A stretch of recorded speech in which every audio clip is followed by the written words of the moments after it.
Welcome to the Hydroid Warframe review. My name's David, and let's get to it. Hydroid, a master of controlling the battlefield and cluttering up your screen. In this guide, we'll talk about how to get the most out of him, from what mods work the best to how to combo his abilities. And man, those abilities are something, showing off how amazing Warframe's physics engine truly is. You can acquire Hydroid's blueprints from the marketplace and his pieces from defeating Earth's mighty boss, my man, Vayhek. You are ready to fight! Heck! I don't know why I do, heck! I love that guy, he's so intense. Anyway, for this guide, we'll analyze Hydroid Prime stats rather than the default Cthulhu looking variant. He has 2 extra polarities and is one of the easiest primes to get, typically ranging from 70-80 plat on the Warframe market, or pieced together from very common relics. If we rank Hydroid's level 30 base stats, he's 3rd in health and energy, 1st in shields, 7th in armor, and 6th in sprint, making him quite tanky and durable. His ability augments can be earned through New Lurker or Cephalon Suitor, unless they absolutely hate you. Then you have to buy them for the typical augment price, ranging between 15 to 20 plat. Overall, it's great Warframe as a piratey character, as he goes well with all the piratey weapons too. But now for his moves. We'll begin with his 4th ability. Only one of these can be active at a time, and what makes Hydroid so devastating? It's Tentacle Swarm! Hydroid gives life to 10 watery tentacles on any surface. They prioritize going onto enemies, initially knocking them up to inflict 300 magnetic damage, then grab their victims and swing them around, rendering them useless as they take 200 true damage per second. When the tentacles leave, they deal another 300 magnetic damage.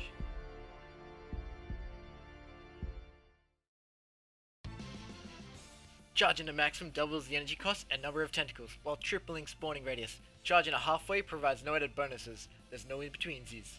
Ability strength mods increases the burst magnetic damage and true damage over time. Ability duration prolongs the lifetime of tentacles, and casting speed quickens charging and shooting animations. Now ability range affects the spawning radius, which can have 2 benefits. Since one tentacle is able to capture multiple enemies, creating a wide spread guarantees large areas of control.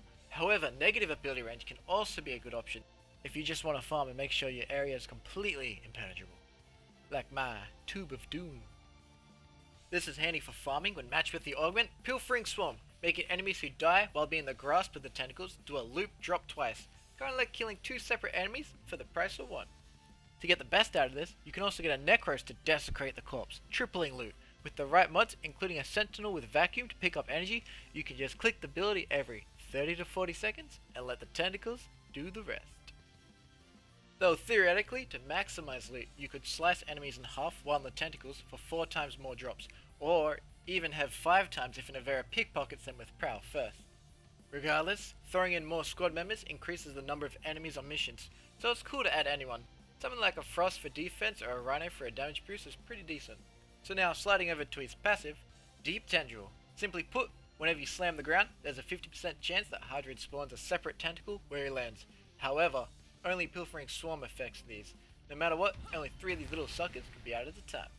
And whew, we can finally move on from tentacles now, by going to Hydroid's first ability, Tempest Barrage.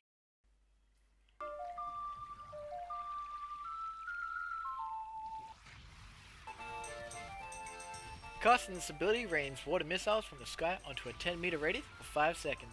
The artillery does 150 impact damage and applies knockdown to enemies within 5 meters of the explosion. Fully charging the ability doubles the damage of the missiles, duration, and energy costs. You can have many of these water barrages as you want.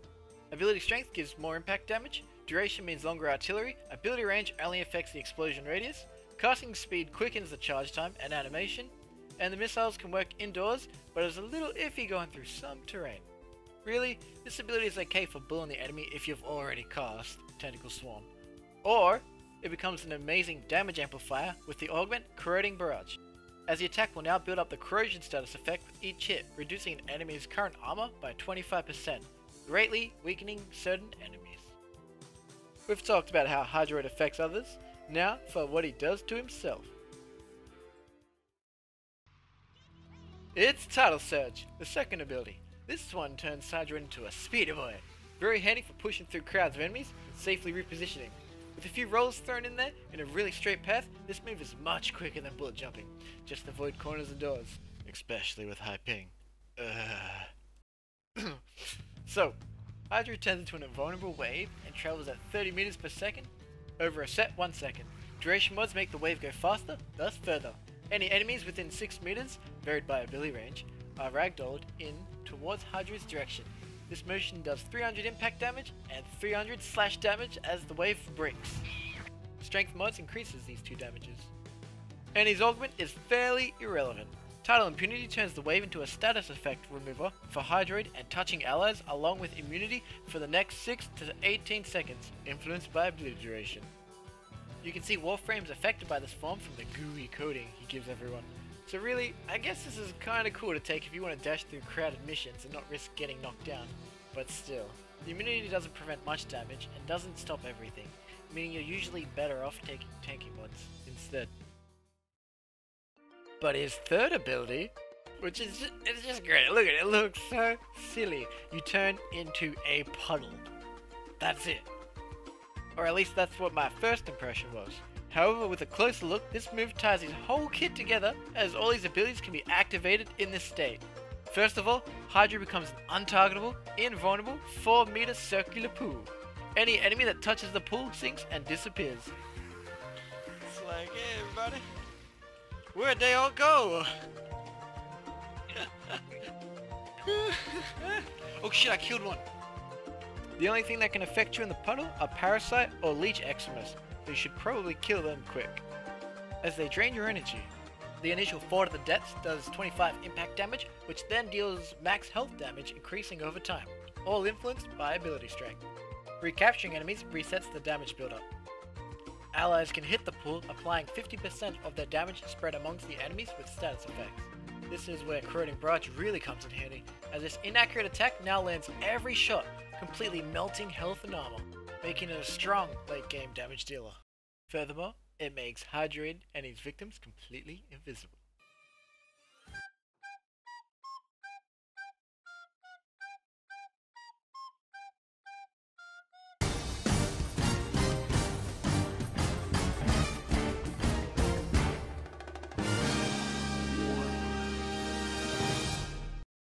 Enemies aren't alerted unless they see their buddies die and fall out of the pool. You can pass through laser doors unharmed, but not undetected. 2 energy is drained per second, while moving drains an extra rate of 5 energy per meter, and sprinting lets you crawl a little faster. Shooting enemies nearby creates a tentacle that pulls enemies into the water, costing 5 energy, although ability efficiency cheapens this, along with energy cost over time. Ability duration reduces cost by much less.